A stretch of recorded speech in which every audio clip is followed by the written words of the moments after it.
Nous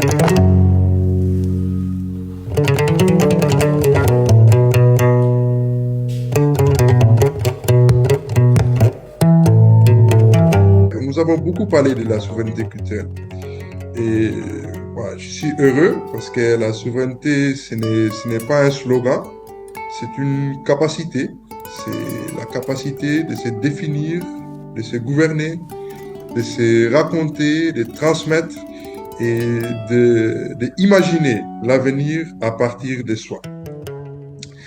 Mais je voudrais proposer un prolongement parce que je pense que la souveraineté culturelle il n'est durable si elle repose sur une souveraineté de la pensée. Pourquoi la pensée?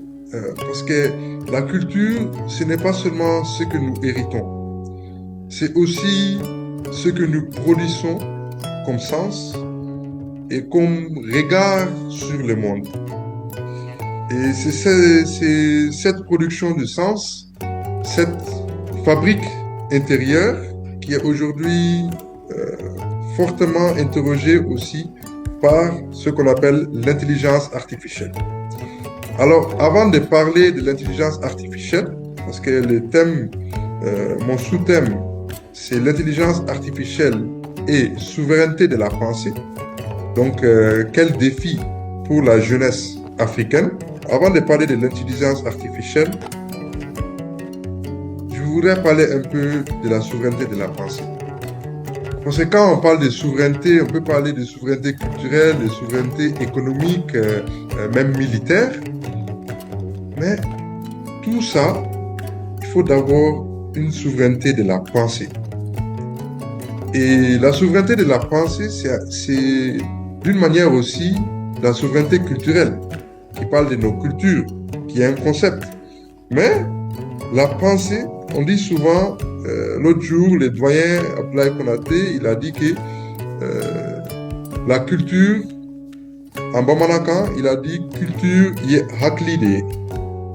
Culture, c'est la pensée.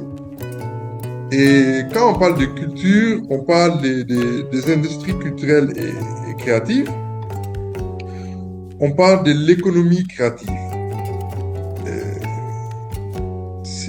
C'est une économie où la ressource première est la pensée humaine, l'imagination.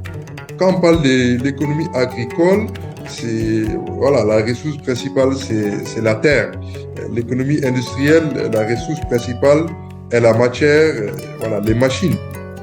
Mais l'économie créative, c'est une économie où la matière première est immatérielle.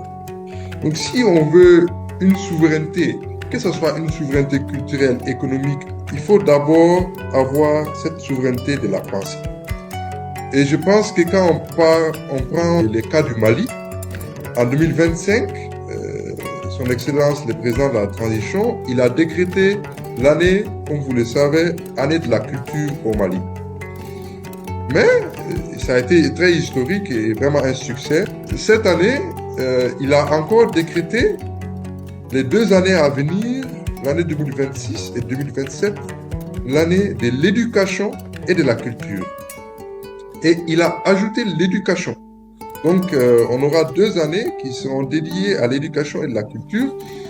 Et je pense que c'est vraiment à cause de cette volonté d'avoir une souveraineté, parce que c'est ça d'abord, la souveraineté dans les États de l'AES, c'est la première motivation politique. Et je pense qu'ils ont compris que c'est d'abord la pensée. Il faut d'abord transformer la pensée de la jeunesse. Il faut une souveraineté de mentalité. On parle aussi aujourd'hui d'un nouveau outil qui est introduit, qui est l'intelligence artificielle. Et ça devient vraiment une question très stratégique pour la jeunesse, parce que quand on a un monde qui est, comme on vient de voir même dans une présentation, c'est un monde qui est aujourd'hui dominé par les images, les plateformes, les contenus, les récits. Qu'est-ce que nous on va faire? Comment on va l'utiliser? Parce qu'on a vu que dans le passé même, quand on parle de colonialisme, on parle surtout des mentalités. En fait, si on voit qu'aujourd'hui, on n'a toujours pas la souveraineté économique qu'on souhaite, c'est parce qu'on n'a pas d'abord cette souveraineté culturelle. C'est parce que nos oppresseurs, ils connaissent souvent plus l'histoire, notre histoire, que nous, on les connaît nous-mêmes. Et ça, c'est un problème. Donc, il faut que la jeunesse apprenne d'abord à connaître son histoire, son parcours, sa culture, et comment il peut le faire aujourd'hui. C'est à travers des programmes éducatifs. Mais les programmes éducatifs aujourd'hui doivent aussi être mis en place à travers des outils numériques et des outils d'aujourd'hui.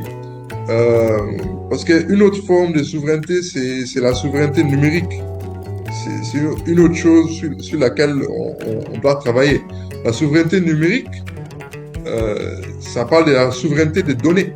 Aujourd'hui, nos données ne nous appartiennent pas. Je sais qu'au Burkina, ils sont en train de travailler sur des data centers, même ici au Mali.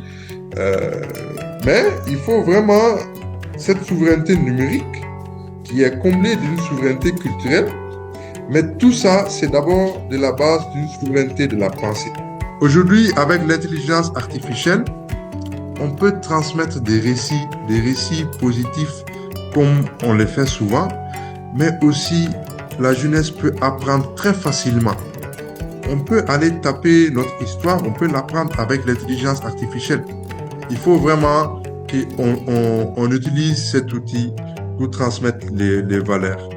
Par exemple, un des problèmes de l'intelligence artificielle aujourd'hui, c'est que quand on parle de l'Afrique, il y a beaucoup de stéréotypes. Parce que l'intelligence artificielle, ça apprend ce que tu lui donnes. Donc si nous-mêmes, on ne parle pas trop de notre culture à l'intelligence artificielle, quand on va lui poser la question de nous montrer, au début, quand tu lui demandais de nous montrer du Bogola, du Ségou, bon, il allait faire carrément hors sujet. Mais aujourd'hui, il peut t'expliquer non seulement l'histoire, mais il va même te générer des images et toi-même, tu vas croire que c'est des images qui sont prises là-bas chez vous à Ségou. Or, ce n'est pas vrai. Je veux aussi prendre cette opportunité pour vraiment dire à chacun que si vous ne travaillez pas avec l'intelligence artificielle aujourd'hui, vous allez les regretter demain. Il faut les maîtriser, il faut t'entraîner, il faut tester, travailler beaucoup avec et voir ce que ça peut faire pour t'aider dans ton travail. Parce que une chose que l'intelligence artificielle ne peut pas faire, et là je vais faire les retours sur la souveraineté de la pensée, c'est que l'intelligence artificielle n'a pas de vision. Ça n'a pas de vision et ça n'a pas de créativité. C'est comme un assistant très puissant qui peut te générer et te dire et t'expliquer tout ce que tu vas lui demander. Mais lui-même, il ne peut pas avoir une vision de long terme et aussi il ne peut pas avoir de la créativité.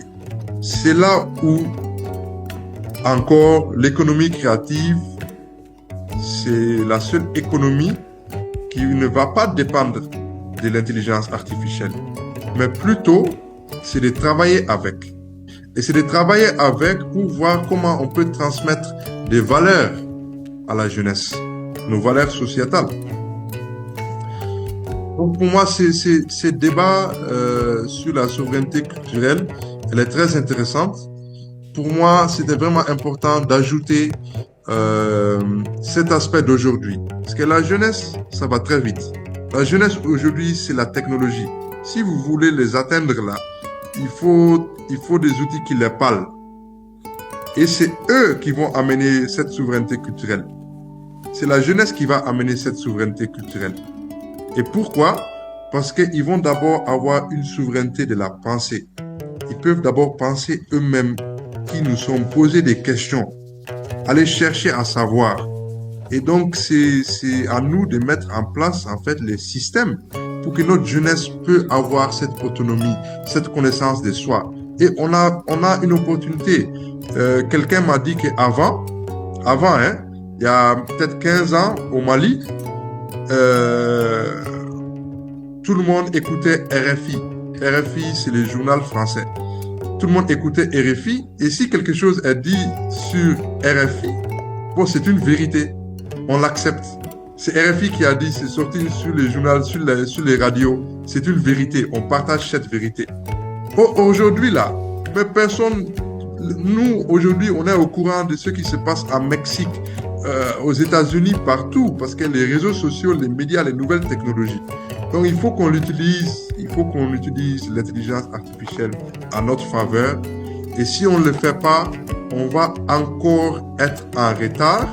Et c'est encore l'Occident ou d'autres personnes qui vont avoir le contrôle de ces outils, de ces IA, de ces intelligences artificielles, qui vont encore les programmer et puis les donner, tous les données qu'ils veulent pour nous faire croire des choses qui ne sont pas vraies.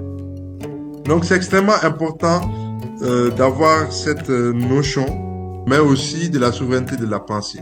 Parce que après la souveraineté de la pensée et la souveraineté culturelle, ce n'est pas pour rien que vous allez partir dans des musées. Moi, j'ai été à New York, dans un musée, grand musée à New York, où ils ont plus d'artefacts africains et maliens que nous, on n'a jamais vu. Et surtout, en fait, les objets qui disposaient, les objets qui sont visibles pour tout le monde, qui peut aller les voir, c'est que 5% des objets qu'ils ont stockés là-bas, en dessous du musée, les objets africains qu'ils ont stockés là-bas, moi-même, je n'ai pas vu. Et pourquoi ils ne veulent pas nous retourner ça? D'abord, nous-mêmes, est-ce qu'on a même les capacités pour recevoir toutes ces œuvres? Ça, c'est une autre question. Mais je pense qu'il y a aussi ce contrôle de la culture. Parce que d'abord, notre culture fait partie de la culture mondiale. Maintenant, c'est à nous de la valoriser. Que nous, on pense que notre culture fait moins partie ou pas, ça fait partie de la culture mondiale. Et donc, la souveraineté culturelle, ça va vraiment dépendre de la jeunesse. Ça va dépendre de comment est-ce que nous, on peut utiliser tous les outils aujourd'hui qui sont à notre disposition pour transmettre des valeurs à la jeunesse et d'avoir cette souveraineté de la pensée et surtout cette souveraineté culturelle. Je vous remercie.